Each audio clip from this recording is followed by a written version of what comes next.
के बाद हम प्राइवेट बिल लेंगे, इसलिए मैं माननीय गृह मंत्री जी से आग्रह करूंगा।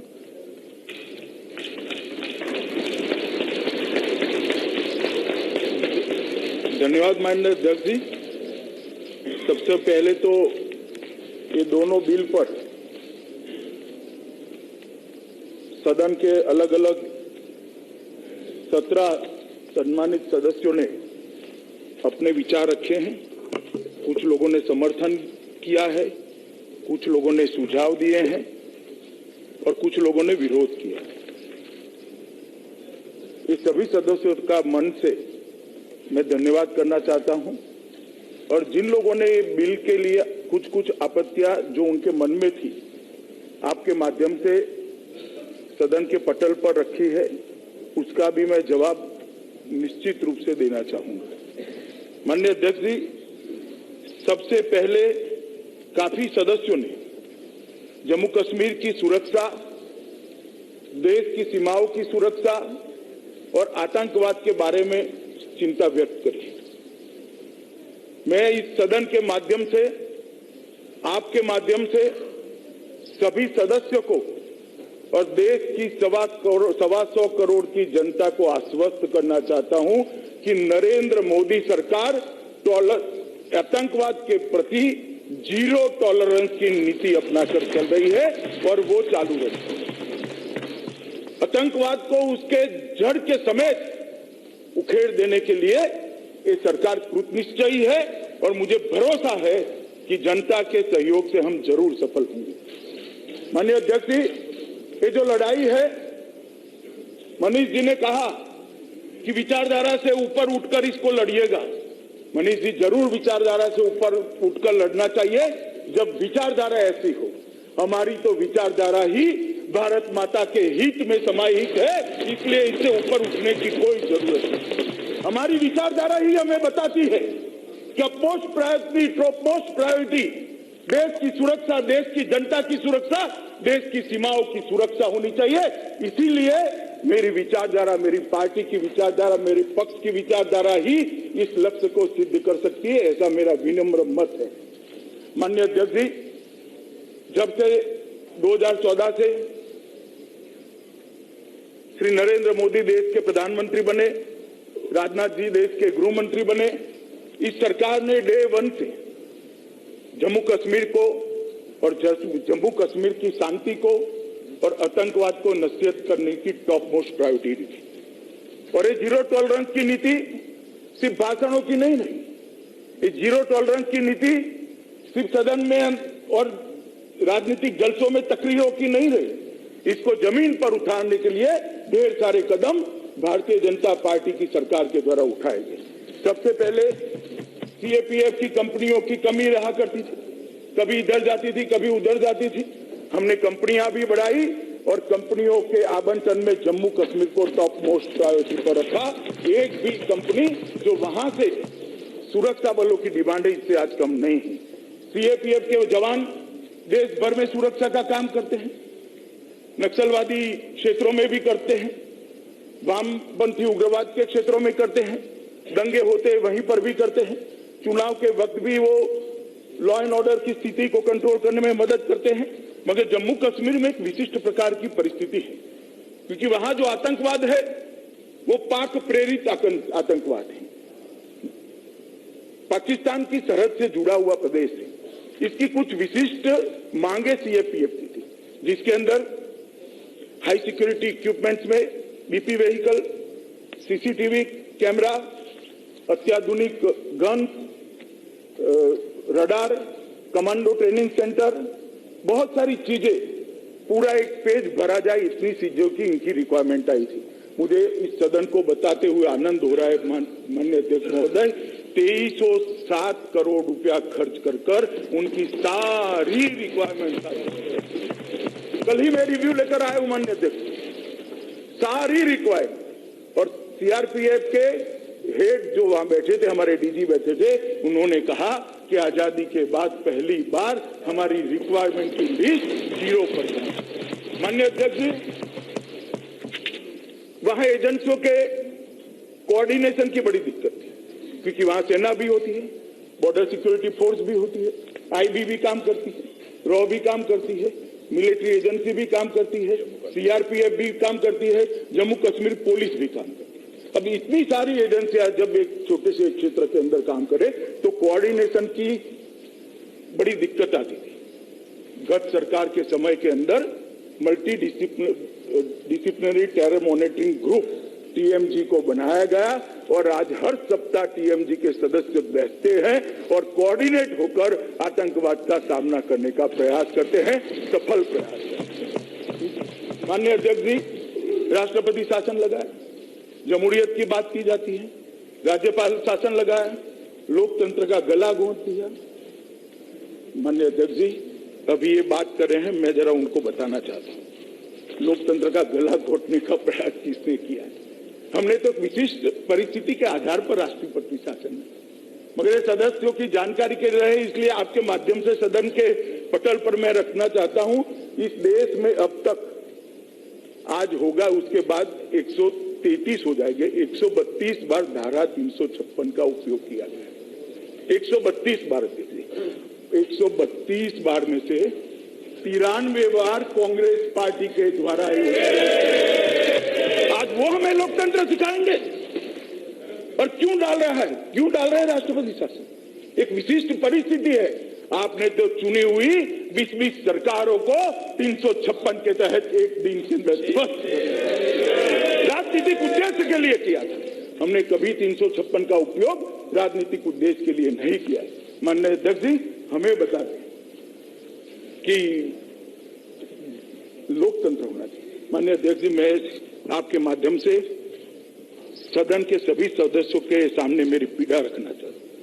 लोकतंत्र रहना चाहिए, वो बात तो ठीक है, मगर लोकतंत्र के रहते जब कुछ चीजें इस प्रकार की होती है जो वोट बैंक के लालच में इस पर कभी कुछ नहीं किया जा सकता है, इसकी भी चर्चा इस सदन में होनी चाहिए या नहीं होनी चाहिए? मैं मानता हूं माननीय अध्यक्ष जी, इसकी चर्चा होनी चाहिए। जमायत इस्लामी पर आज तक क्यों प्रतिबंध नहीं लगाया गया? किसको खुश करना चाहते थे आप? ये भारतीय जनता पार्टी की नरेंद्र मोदी सरकार है जिसने जमायत इस्लामी पर प्रतिबंध लगाकर उसकी कैडर को आज नष्ट किया। जेकेएलएफ इतने सालों से किस देश का लिबरेशन करना चाहते हैं आप? किस देश का? जम्मू एंड कश्मीर भारत का अभिन्न अंग है, इसको देश पर मानने वालों को छोड़ना नहीं। जेकेएलएफ पर प्रतिबंध किसने लगाया? भारतीय जनता पार्टी ने लगाया। माननीय अध्यक्ष जी, आतंकवादियों को समर्थन देने वाले सभी लोगों को प्रिवेंटिव अरेस्ट के तहत जितना गत सरकार के समय में डाला गया है, इतना आजादी के बाद कभी नहीं डाला गया। प्रिवेंटिव अरेस्ट को बढ़ाई, जेलों की सुरक्षा चरमराई, अंदर ट्रेनिंग कैंप चलते थे टेररिस्ट। AK-47 को कैसे 4 मिनट में खोलकर असेंबल किया जाता है, इसके वीडियो घूमते थे। हमारी सरकार ने जेलों की व्यवस्था चुस्त दुरुस्त कर आज जेलों के अंदर जो जा रहे हैं उनको एहसास हो रहा है कि टेररिज्म को फैलाने का मतलब क्या होता है। ये एहसास दिलाने का काम भारतीय जनता पार्टी की सरकार ने किया। माननीय अध्यक्ष जी, जो देश विरोधी बात करता था उसको सुरक्षा दी जाती थी। सुरक्षा देने के लिए खतरे के पैरामीटर्स होते।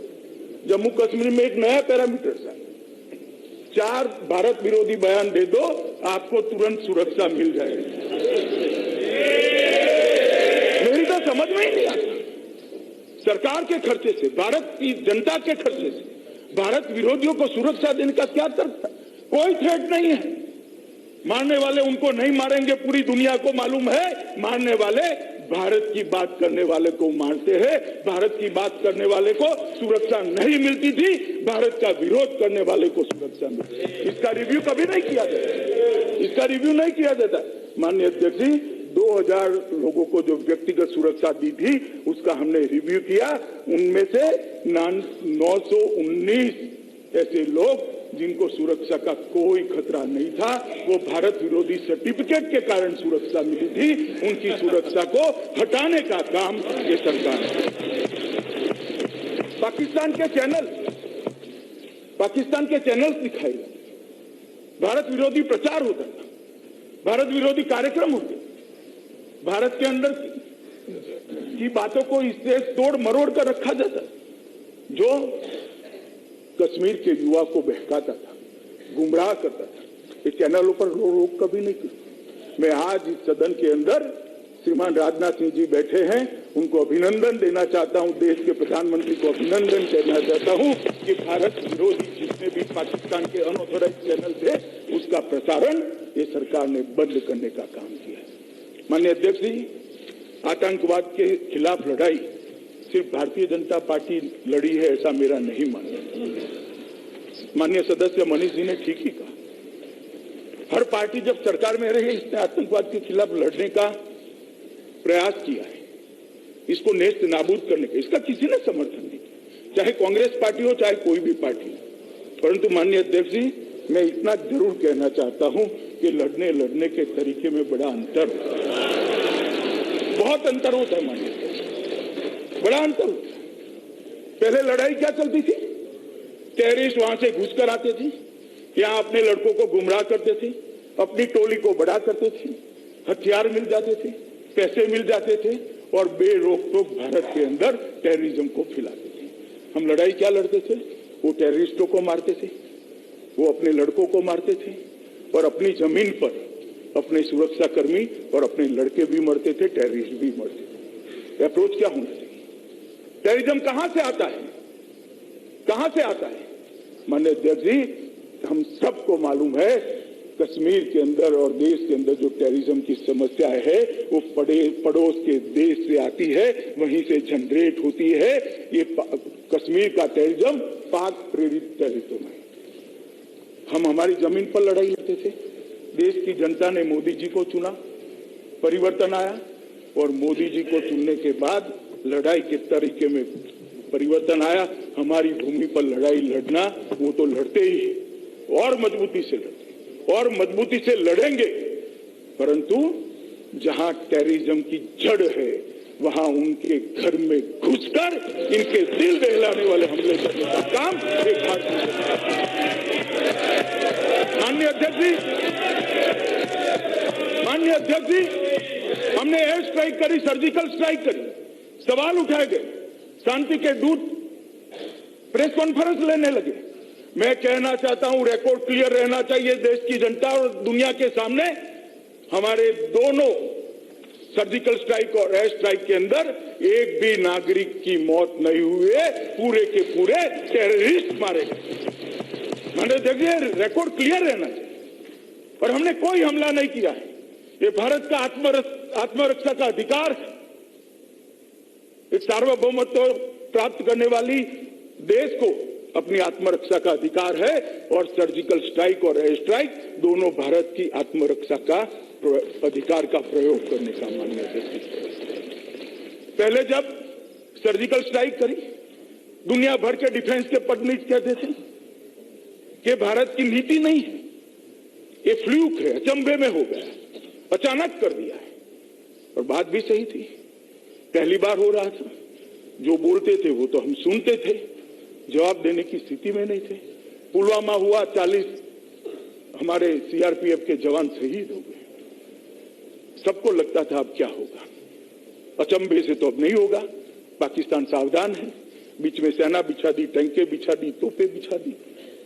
मगर माननीय अध्यक्ष जी, नरेंद्र मोदी सरकार का देश की रक्षा के लिए कमिटमेंट जस का तस था। इन्होंने टैंके बिछाई, तोपे बिछाई, सेना बिछा दी।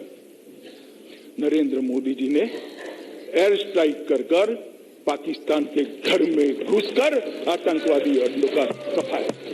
और एयर स्ट्राइक होने के बाद आज दुनिया में कोई भी नहीं कहता कि ये फ्लूक है, पूरी दुनिया मानती है कि भारत की सुरक्षा नीति बनी है और देश को सुरक्षित करने के लिए भारत प्रतिबद्ध है। ये अंतर है। मैं ये नहीं कहता कि बाकी कोई पार्टियों ने कोई काम नहीं किया है, मगर करने में अंतर है और उसके परिणामों के भी अंतर आता है।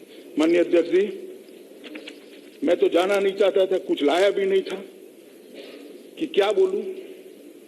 मुझे तो लगता था सब समर्थन कर देंगे तो मेरे बोलने का बहुत मौका ही नहीं आएगा, मगर मनीष जी खड़े हो गए, मनीष जी ने इतिहास की बात करी। अब इतिहास की जब उन्होंने बात करी है तो माननीय अध्यक्ष जी मुझे भी इतिहास में जाना पड़ेगा। और माननीय अध्यक्ष जी जब ये इतिहास की बात करते हैं, उन्होंने विभाजन की बात करी कि विभाजन के कारण पूरा देश रक्त रंजित हो गया। विभाजन का कोई समर्थन नहीं करता।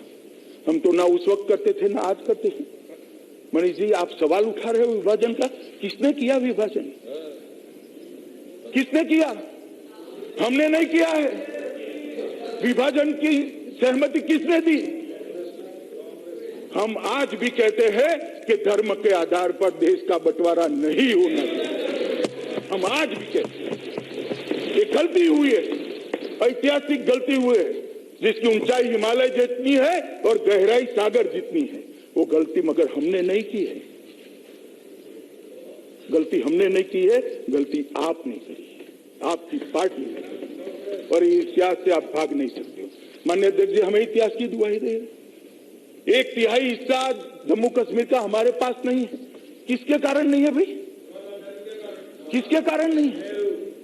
जब महाराजा हरि सिंह जी ने भारत के साथ संधि कर दी, वायुसेना के विमानों से भारत की फौज वहां गई, पाकिस्तान के भेजी हुई कबीलाई के रूप में आई हुई सेना को खदेड़ना शुरू किया। खदेड़ते खदेड़ते काफी हद तक कश्मीर से लेकर आज की LOC तक पहुंचे। किसने सीज फायर कर दिया? किसने सीज फायर किया? माननीय अध्यक्ष जी हमने नहीं किया। जवाहरलाल नेहरू उस वक्त के प्रधानमंत्री जी ने सीज फायर कर वो हिस्सा आज पाकिस्तान। हमें इतिहास सिखाते हैं, हमें कहते हैं, आरोप लगाते हैं, प्रेस कॉन्फ्रेंस करते हैं, इसको भरोसे में नहीं लेते, उसको भरोसे में नहीं लेते, इसको भरोसे में, फलाने को नहीं, ढिकने को नहीं लेते। जवाहरलाल नेहरू जी ने देश के गृह मंत्री और उप प्रधानमंत्री को भी भरोसे में लिए बगैर अगर भरोसे में लेते तो आज पाक ऑक्यूपाई कश्मीर भारत का हाथ में होता, हमारा कब्जा। इसको वापिस लाने के लिए इतनी जद्दोजहद न होती और शायद भरोसे में लेते तो टेररिज्म का मूल ही न होता। इसलिए मनीष जी इतिहास हमें मत सिखाइए। मैं बताना चाहता हूं, बहन मीनाक्षी लेखी ने कहा 600 से ज्यादा रियासतें थी, राज्य रजवाड़े थे। ऐसा प्रॉब्लम ओवैसी जी चले गए, मुझे सुनने के लिए नहीं बैठे। ऐसा प्रॉब्लम हैदराबाद में भी हुआ था, भाई मजलिस ने किया था। ऐसा प्रॉब्लम जूनागढ़ में भी हुआ था, मगर ये दोनों प्रॉब्लम सरदार पटेल टैकल कर रहे थे। आज हैदराबाद और जूनागढ़ भारत का हिस्सा है और जम्मू कश्मीर कौन देख रहा था? नहीं, मैं भी ये नहीं कहता।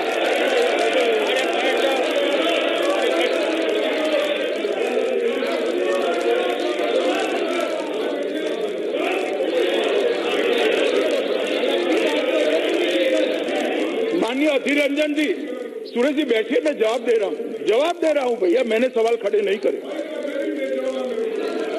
क्यों न दे? क्यों न दे? वो भूल के कारण आज देश को सजा भुगतनी पड़ रही। वो भूल के कारण आज हजारों लोग मारे गए। वो भूल के कारण आज देश टेररिज्म का भोग बना है। क्यों न दे जवाब? क्यों न दे नाम? जरूर देंगे, ये इतिहास का हिस्सा है। माननीय अध्यक्ष जी, मैं इतना पूछना चाहता हूं, सूरज जी प्लीज मुझे सुनिए, माननीय अध्यक्ष जी,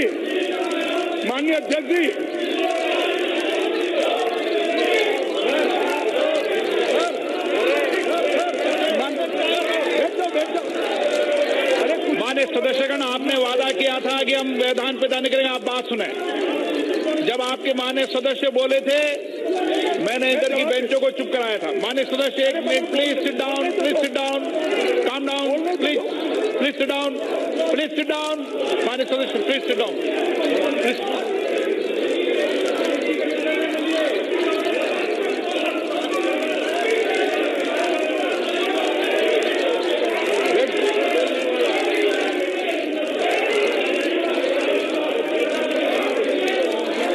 मगर मुझे जवाब तो देने दो।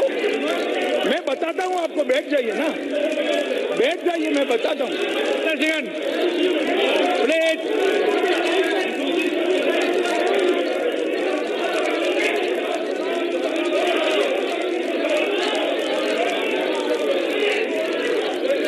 आसन पैरों पे बैठिए, बैठिए आसन पैरों पे बैठिए। माननीय सदस्यगण आसन पैरों पे, आसन पैरों पे, आसन पैरों पे, माननीय सदस्यगण आसन पैरों पे, आसन पैरों पे, व्यवस्था दे रहा हूँ आसन पैरों पे, प्लीज आसन पैरों पे, माननीय सदस्यगण ऐसा आसन पैरों पे, आसन पैरों पे, प्लीज प्लीज प्लीज प्लीज माननीय आप माननीय जी प्लीज, मैं बताता हूँ, मदद मुझे सुनिए। अधीर रंजन जी,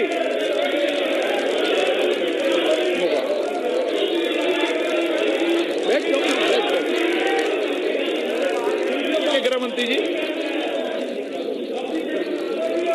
माननीय अध्यक्ष जी, एक सेकंड,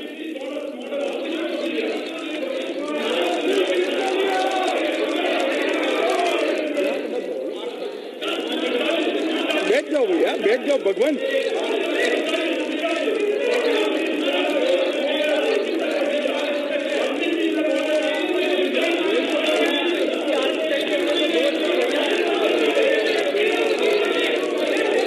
माननीय गृह मंत्री जी प्लीज, आप मौका दें। माननीय सदस्यगण, भाई आपके नेता बोल रहे हैं, मैं सुरेश, वो सुरेश, माननीय सदस्य प्लीज, भैया आपके नेता बोल रहे हैं, उनको तो सुनो। माननीय सदस्यगण, माननीय रिप्लाई के बाद मौका देंगे आप। आपके माननीय सदस्य ने भी स्थिति बताई थी, प्लीज बैठ जाइए, प्लीज बैठ जाइए।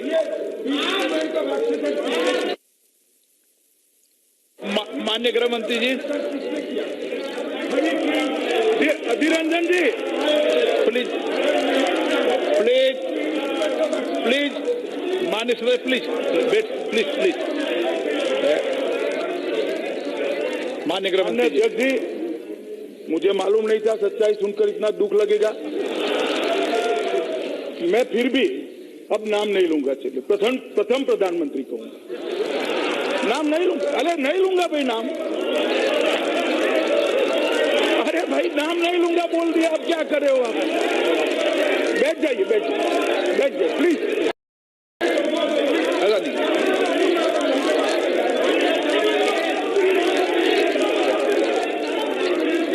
प्लीज आसन, प्लीज बैठिए, मैं बताता हूँ, एक मिनट व्यवस्था देता हूँ, प्लीज बैठिए, प्लीज बैठिए। माननीय सदस्य, माननीय सदस्य प्लीज, माननीय सदस्य प्लीज, प्लीज माननीय सदस्य प्लीज, प्लीज माननीय सदस्य प्लीज, माननीय सदस्यगण, माननीय सदस्यगण, माननीय सदस्य, मैं व्यवस्था देख लूंगा, मैं देख लूंगा। माननीय सदस्यगण, माननीय सदस्य आसन पैरों पे, माननीय सदस्य आसन पैरों पे, प्लीज प्लीज।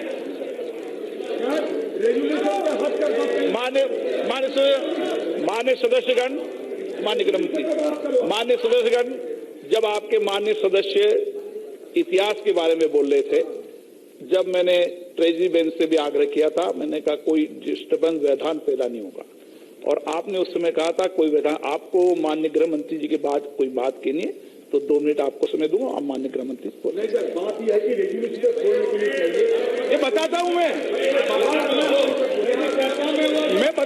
बताता हूं, प्लीज आप प्लीज, मैं बताता हूं, प्लीज मैं आपको बताता हूं।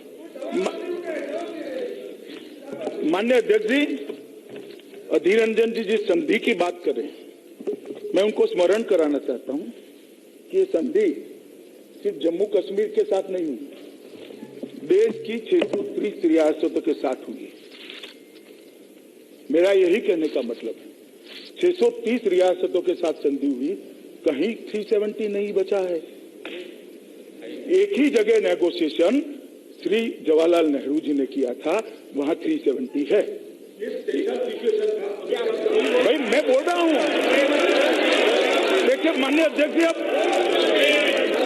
माननीय अध्यक्ष जी, माननीय विपक्ष के नेता, कांग्रेस ग्रुप के नेता अधीर रंजन जी कह रहे हैं स्पेशल सिचुएशन था, और इनके ये अप्रोच के कारण ही इस समस्या का उद्भव हुआ। भाई साहब ऐसे तो नहीं चलेगा। आप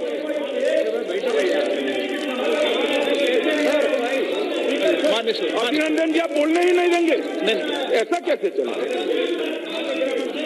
बैठ जाइए। के खिलाफ किसी का रिकॉर्ड नहीं हो। माननीय अध्यक्ष जी, बिल पर ही बोल रहा हूं भाई। माननीय अध्यक्ष जी चिंता व्यक्त करिए। माननीय सदस्यगण, सीट पर बैठे बैठे ज्ञान मत दीजिए। ये संसद है, मर्यादा से चलेगी।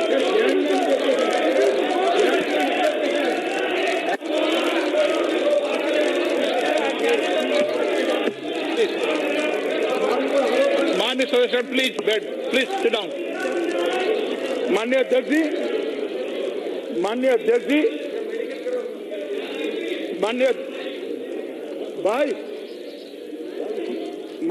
जी, अभी कहा गया है कि भरोसा नहीं। मैं पार्शियली इस बात से सहमत हूं कि जम्मू कश्मीर के अवाम और भारत की अवाम के बीच में खाई पैदा हो, मगर भरोसा क्यों नहीं बना? क्योंकि पहले से भरोसा बनाने का प्रयास ही नहीं किया था। माननीय अध्यक्ष जी, मैं थोड़ा और इतिहास में पीछे जाना चाहता हूं। जम्मू कश्मीर के अंदर 1931 में मुस्लिम कॉन्फ्रेंस की स्थापना हुई। कौन इसके नेता थे? शेख अब्दुल्ला साहब। मुस्लिम कॉन्फ्रेंस की स्थापना हुई। लंबे समय तक कांग्रेस ने अपनी पार्टी भी नहीं बनाई वहां। क्यों नहीं बनाई? क्योंकि मुस्लिम कॉन्फ्रेंस को चलाना चाहिए, समर्थन करना चाहिए। माननीय अध्यक्ष जी, क्या हुआ? Congress party put all eggs in Sheikh Abdullah bucket. सारे अंडे की टोकरी में रखे और अब्दुल्ला साहब टोकरी लेकर ही भागे। स्थिति क्या हुई माननीय अध्यक्ष? स्थिति क्या हुई? शेख अब्दुल्ला साहब को वहां का प्रधानमंत्री बनाया। 23 जून 1953 को जब श्यामा प्रसाद मुखर्जी जम्मू कश्मीर के संविधान का विरोध करते हुए, परमिट प्रथा का विरोध करते हुए, देश में 2 प्रधानमंत्री के प्रावधान का विरोध करते हुए जम्मू कश्मीर की सरहद के अंदर घुसे, उनको जेल के अंदर डाल दिया और जेल के अंदर उनका शंकास्पद मृत्यु हो गया।